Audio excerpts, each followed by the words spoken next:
넘었다. 그다음에 국회 측도 계속 지금 반발을 하고 있는데 왜 그쪽에서 그 논의 자체를 못하고 있는지 어떻게 생각하시는지 궁금해요. 어느 쪽에서요? 그러니까 검찰 쪽에서는 이제 그 정호성 관련해서 이제 검사가 금도를 넘은 발언이다 이렇게 얘기를 했었고 국회 측 지금 국회 측 대리인단 쪽에서도 이 관련된 그 의혹을 제기하는 거에 대해서 반발을 하고 있는데요. 왜 이렇게 논의 자체를 하지 않고 반발만 하는지. 탄핵을 추진한 한 국회 쪽과 이걸 수사해서 최순실 거라고 밝힌 검찰 쪽이 왜 논의조차 못하게 막느냐는 질문인데 조작이 확실하니까 그렇죠. 그 이상 답변을 할 수가 없습니다. 조작이 아니면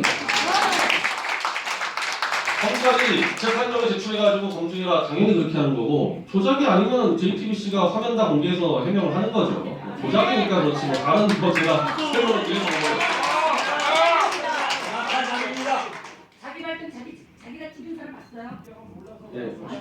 네, 그리고 저희 검찰 쪽에서 처음에 그 연합뉴스 통해가지고 했던 게 이제 최순실이 태블릿 PC가 최순실을 쫓아다녔다 이제 그런 식으로 발표를 했지 않습니까? 네. 그 위치 정보도 조작됐다고 판단하시는 거죠? 저는 그게 우리가 막 이른바 비리 정치나 비리 기업인 수사할 때 스마트폰을 압수하지 않습니까?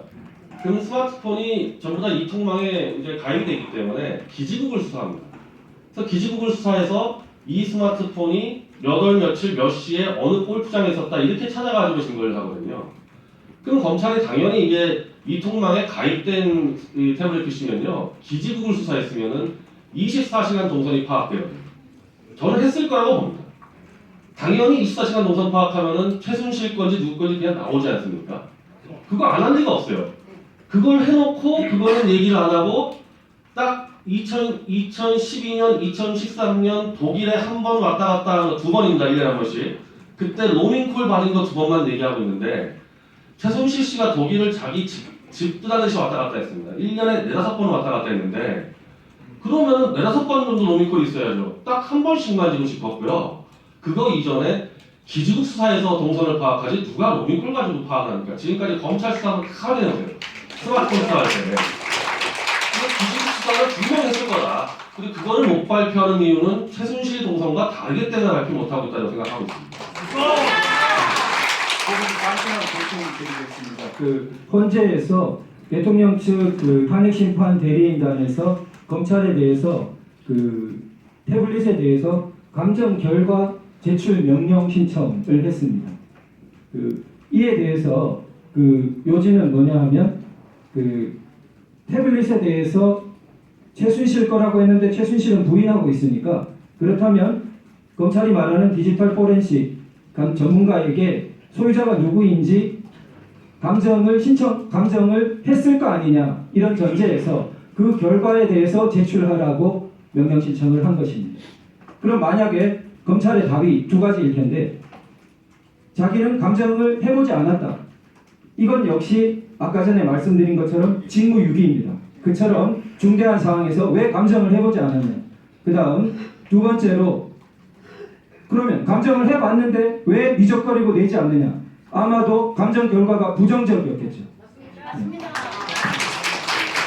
그래서 이 부분 또 교묘한 부분은 이 탄핵 제목 소추한 제목 자체가 국정농단 탄핵 소추이고 그 다음에 이 탄핵 소추인데 막상 죄목 자체는 국정농단이라는 죄목은 없습니다. 그러니까 이 태블릿이라는 것이 사실은 국정농단의 상징적인 것임에도 불구하고 막상 형사 증거물로는 요리조리 빠질 구멍을 마련해 둔 것입니다. 예, 그 부분이 교묘한 것인데 결국은 국민의 압박으로 현출시켜내야 될 부분이고 특히 시기를 늦춰서는 더더욱 이상한 일이 벌어질 수 있으니까 예, 집중이 필요하다고 생각합니다. 김한수 행정관에게 만약에 혐의를 적용해서 특검이나 검찰에서 수사를 하게 된다면 어떤 혐의가 적용될 수 있다고 보십니까?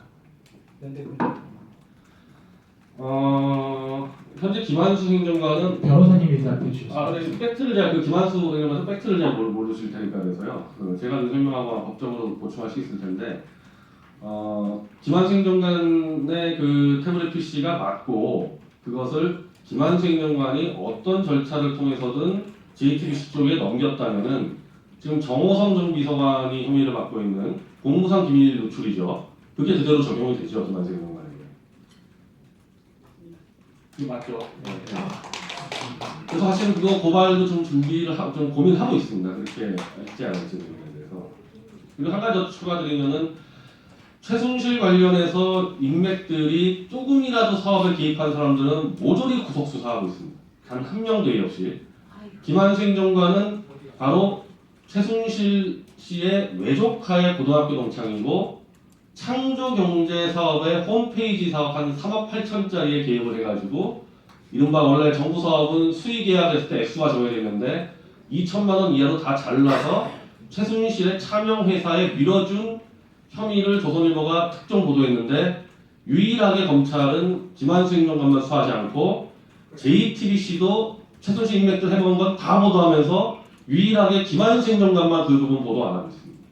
저는 뭐 솔직히 김한수 장관과 JTBC와 검찰이 뭔가 좀 연결고리가 있다고 생각합니다.